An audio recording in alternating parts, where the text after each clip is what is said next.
Sometimes people say one person can't change a relationship. And typically they're talking about, well, if the marriage is in trouble, one person can't save it. Although we have indicated and demonstrated over about 3 decades now that that's just not true. That one person can change a marriage. Now, the other person does at some point have to reciprocate. So whether you're in trouble wanting to learn how to save your marriage or just make your marriage better, let's concentrate on you for a few minutes. That's atypical to begin with because most folks want to concentrate on the spouse. Hey, how can I get my spouse to do this? How can I make my spouse do that? We don't teach you how to change other people. We teach you how to change you. And when you change for the better, it will definitely have an effect on those people around you, even to the point where hopeless marriages have been saved because the spouse who wanted to save the marriage learned how to change himself or herself, and that started a process that eventually healed the marriage. Hi, I'm Dr. Joe Beam with Marriage Helper. This is Jared Pratt. Hey, Jared, how's it going? Hello, Dr. Beam. It's good to be on today. Jared's over in the Midwest in the good USA, and he's been with us for a long time. He's a certified marriage helper coach. He helps us in our workshops. And don't all the Facebook administrators and media administrators all report to you? Am I correct about that? They do. I am the head administrator. Head administrator. He's a busy, busy guy. So, Jared, I tell you what, why don't you start talking about how one person can do this, and I'll probably pop in with some questions and comments as you go through. Okay? Yes, absolutely. So I was the spouse who wanted to leave my marriage. And when I looked up information about divorce, I actually found a marriage helper article instead. And my story's out there by a roundabout series of events. I eventually started to do pies for myself. Now, I'm ashamed to say that what I wanted to be able to say was that, hey, look, everybody, I did everything possible. It's not my fault I had a divorce. I even did pies on this website that I found. Some people may not know what pies is. You need to explain that. Yes. So pies are the areas of attraction, physical, intellectual, emotional, and spiritual. And when we improve in those areas, we basically change the way we interact with our relationships. I'll say that. So if we think about this, if I am one ingredient of a mixture and my wife is the other ingredient, when her and I interact, we produce this mixture called marriage.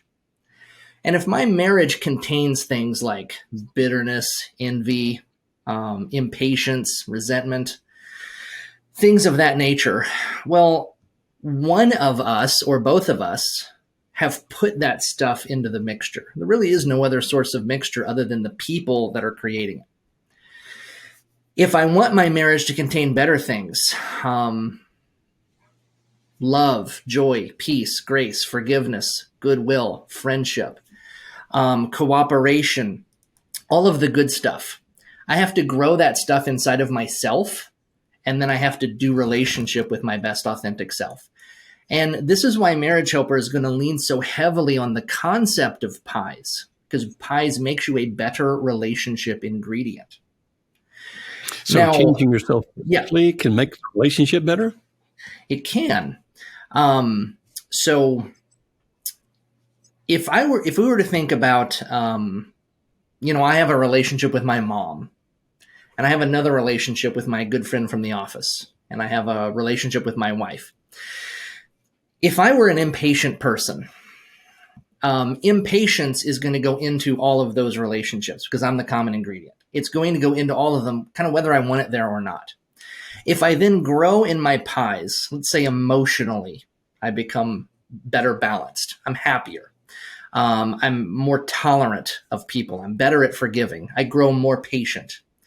Can I become more patient and have all of those relationships remain completely unaffected? And the answer is no. If I change, the relationships that I'm creating must also change. The ingredients change, the mixtures have to change. So my mom and my wife and my friend, they may not do anything differently. But because I am different, I'm going to do relationship with them in a different way. But doesn't that in the long run actually change their behavior? The fact that I think that it change does. I think that people respond to relationships as a relationship begins to taste better, we might say. They just enjoy it more. They want to lean into it more. Yeah, people do tend to react to what other people do. But okay, you talked about emotionally just then, and I get that. But physically, can changing myself physically actually improve my marriage? And if so, why? How? Yes. Yes, it absolutely can. So physical, it's not just about losing weight. Physical is about kind of everything about your body. I actually like to conceive of pies as having outside component and an inside component. So physically, there's an outside of my body. Am I dressed well? Do I smell nice? Is my hair combed? Have I brushed my teeth? That kind of thing. That's the part of my body that people can see and interact with. And then there's inside parts of my body. Have I slept well? Have I eaten well? Am I relaxed? Things like that. That's parts of my body that people can't necessarily see. But when I am doing relationship with another person, the way my body feels internally and the way my body looks on the outside has an effect on how that person does relationship with me. Now, seeing the outside, that makes sense. I think most people will say, okay, I can see if you smell better, if you dress better, I can see how that would interact with a relationship.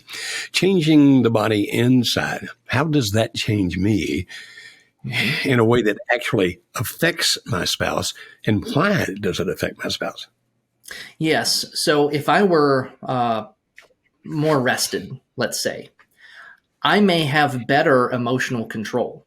My mind works better when I'm more rested. If I'm eating well, I probably have clarity of thought. I probably just feel better in general. And so I'm going to act in ways that I think have a powerful impact on how I create relationship with people. I mean, you can imagine if I were in pain, if I have a toothache. A toothache is not really something that people could necessarily see about me from the outside. But if I have kind of a crabby, bad mood about it, if I'm just impatient and short, right? Yeah. They would see that. So physically then ties into emotional. So do all the pies interlace in that sense that each of them affects the other? They do, yes. Physically, if I'm very tired, how good am I at doing a math test when I'm very tired? My mind is part of my body. It's a physical thing inside of me. And it can become sleepy. And so if I'm taking care of my body, I'm helping my mind out. If I'm taking care of my body, I'm helping out my emotions. I'm also helping out my spirit. How well can I pray if I'm very tired? And so we see a system where all of the pies are influencing all of your other pies. I could intellectually control my emotions. I could pray in a smart way, right? I could pray in a better, more educated way. I could intelligently look after my body.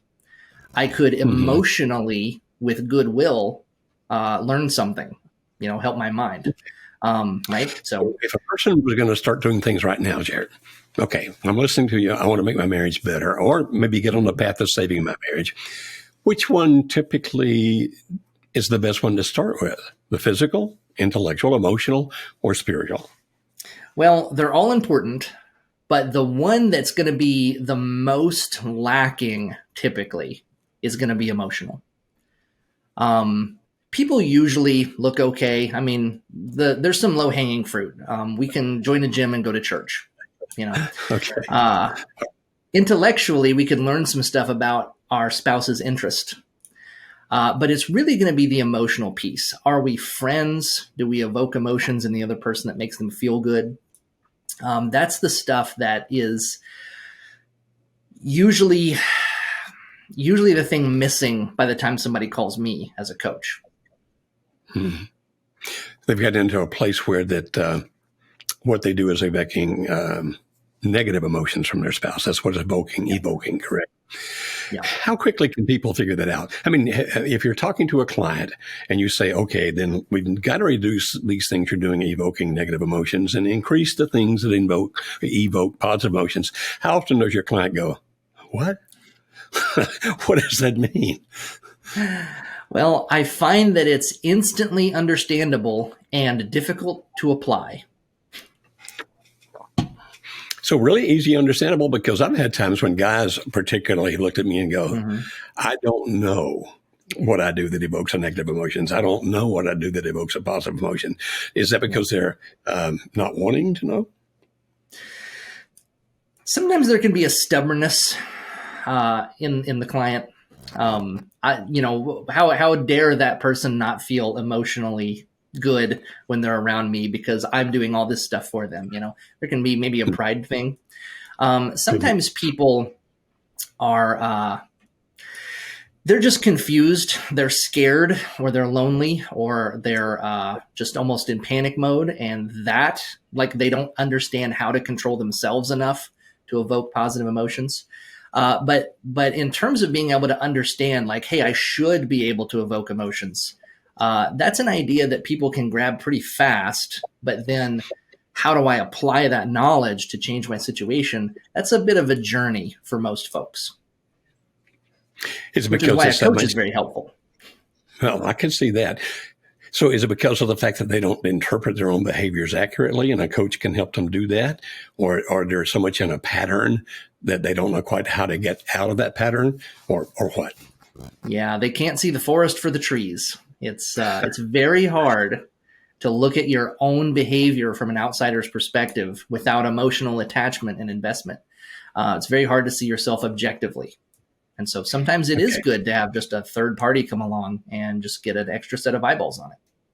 Okay.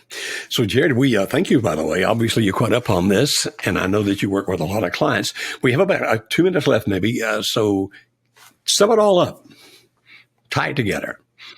Yes.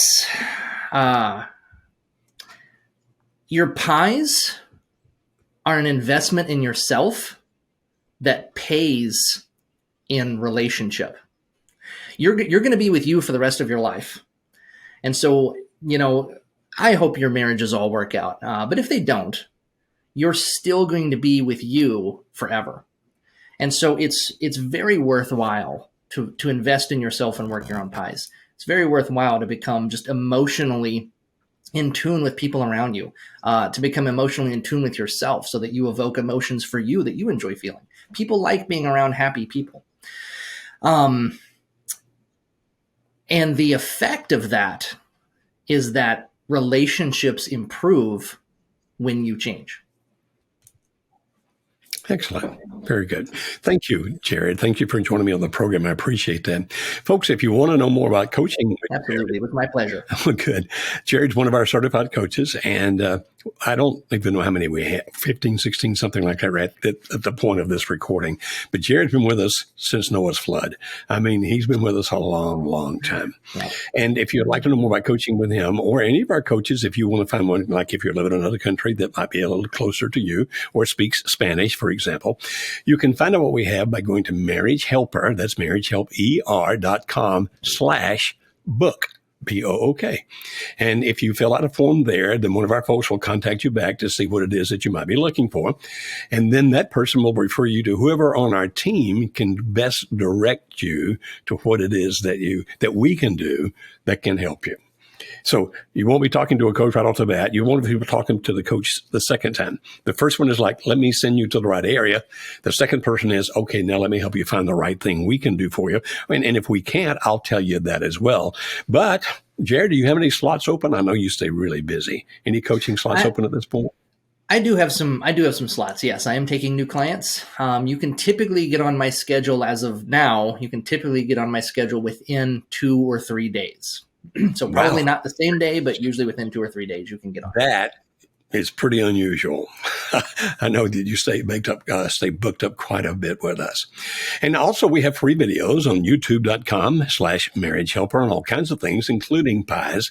And we also have this intensive 3-day workshop. If your marriage is in trouble, it's exceptionally powerful in helping people figure out how to resolve their issues and put the marriage back together, even if one spouse doesn't want to be at the workshop, but only comes for a deal. Like, okay, if you'll sign the divorce papers 2 weeks after the workshop, I'll come, that kind of thing. We care. We want to help. You can find out more about pies. Also, there's a podcast that Kimberly, our CEO, Kimberly Holmes, does called It Starts with Attraction. You can find that on their Apple podcast, all the podcast big sites. You can find It Starts with Attraction there and start listening to Kimberly talk about pies and all those kinds of things. Jared, thank you so much for taking time out of your busy day. I know that you have clients waiting on you and you stay super busy, but I appreciate you being here. I appreciated being here. It's quite an honor. Good. Thank you. And as you guys can hear from just listening to Jared, he's a thinker. He gets everything very specific, very worked. And so some people say, I want a coach like that. Well, he would be a good one for you for that. Thank you guys for being part of this relationship radio program, and we'll see you soon on another. Take care.